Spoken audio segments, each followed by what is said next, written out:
I have some relatives that keep mocking the beard. Is there a word of an advice? First, we advise him to remain firm upon the deen of Allah subhanahu wa ta'ala and the sunnah of Rasulullah sallallahu alayhi wa sallam. Advise his relatives and his family members to stay away from this, because this is an act of kufr. Some of the scholars have considered it indeed as an act of riddah, to mock any command of the commands of Allah or commands of Rasulullah sallallahu alayhi wa sallam, to mock the beard, to mock the suwak, to mock the short garment for the male, to mock the khimar or the woman dress.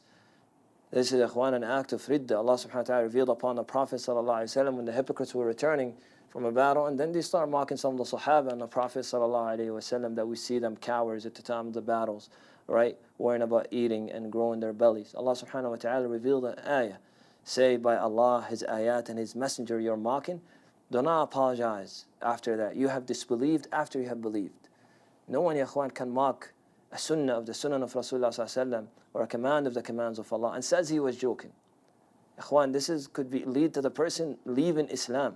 Ibn Baz rahimahullah ta'ala have indeed indicated there is a difference between someone mocking it, to mock the command of Allah, this is kufr, and someone mocking it to mock the servant himself. To mock the servant, he said this is a sin, not kufr. So servants should restrain from it. And advice to them is to fear Allah, because they might go to sleep and never wake up. No one knows when will his time come. How many brothers do we know went to sleep and never woke up? A morning could come upon them and the evening might never approach them.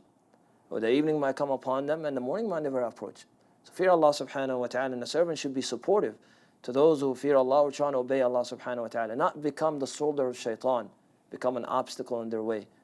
So fear Allah subhanahu wa ta'ala and ask Allah subhanahu wa ta'ala to remove whatever is in your heart against the deen of Allah subhanahu wa ta'ala.